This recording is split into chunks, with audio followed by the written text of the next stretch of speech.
പ്രാർത്ഥനാ ജീവിതത്തിൽ നാം വളർച്ചയുള്ളവരായിത്തീരണം.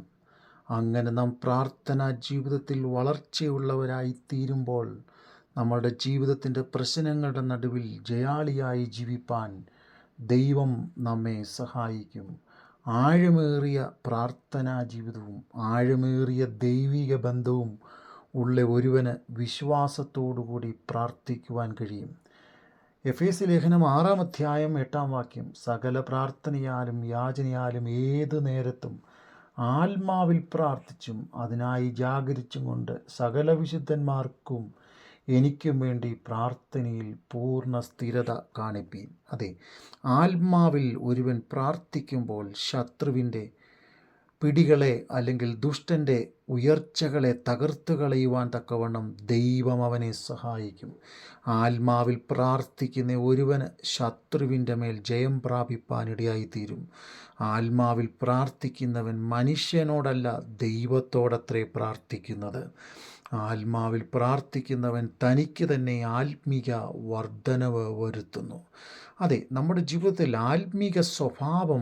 ആത്മീകമായി പ്രാർത്ഥിക്കുന്ന സ്വഭാവമുള്ളവരായി നാം തീരുവാൻ തയ്യാറാകുകയും അതിനുവേണ്ടി നാം ഒരുങ്ങുകയും ചെയ്യേണ്ടുന്നത് വളരെ ആവശ്യമാണ്.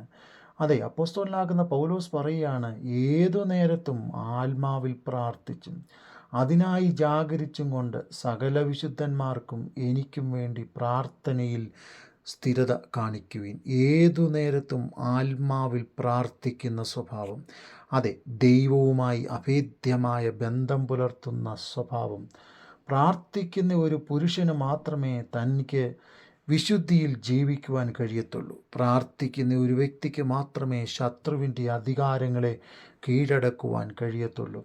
രാവിലെയും ഉച്ചയ്ക്കും വൈകിട്ടും സങ്കടം ബോധിപ്പിച്ച് കരഞ്ഞുകൊണ്ടിരുന്ന ദാനിയേലിനും ചന്ദ്രക്കിനും മേശക്കിനും അബേദ്നെഗോവിനുമൊക്കെ ശത്രു ഒരുക്കിയ പൈശാചിക മണ്ഡലങ്ങളെയും ശത്രു ഒരുക്കിയ പരിശോധനകളെയും ജയിക്കുവാൻ കാരണമായി തീർന്നു. അതെ, പ്രാർത്ഥനയിൽ വളരുന്നവരും ദൈവിക ശക്തിയിൽ കൃപ പ്രാപിക്കുന്നവരും ആത്മീകമാകുന്ന മൂല്യമുള്ളവരുമായി നാം അനുദിന ജീവിതത്തിൽ വളരേണ്ടിയത് വളരെ ആവശ്യമാണ്.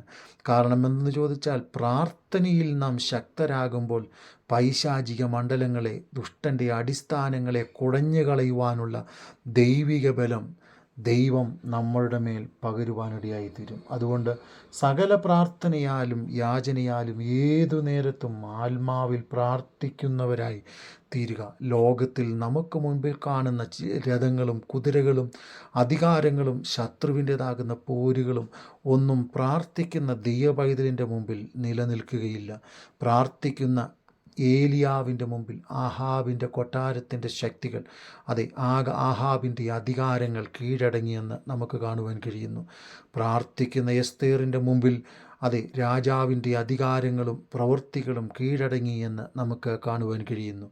ഇന്ന് ഞാനും നിങ്ങളും പ്രാർത്ഥിക്കുന്നവരാണെങ്കിൽ ആ ഹാമാൻ ഉയർത്തുന്ന സകല കഴുകുമരങ്ങളെയും നന്മയാക്കി മാറ്റുവാൻ ദൈവത്താൽ നമുക്ക് കഴിയും. അതുകൊണ്ട് ഏതു നേരത്തും ആത്മാവിൽ പ്രാർത്ഥിച്ച് ശത്രുവിൻ്റെ മർമ്മങ്ങളെ തകർക്കത്തക്കവണ്ണം ആത്മീയ അധികാരത്തോടെ നമുക്ക് മുന്നേറാം. പ്രാർത്ഥിക്കുന്ന ദൈവപൈതലിന് മാത്രമാണ് ജയമുള്ളത്. അതുകൊണ്ട് ആത്മാവിൽ പ്രാർത്ഥിക്കാൻ നമുക്ക് തയ്യാറാകാം.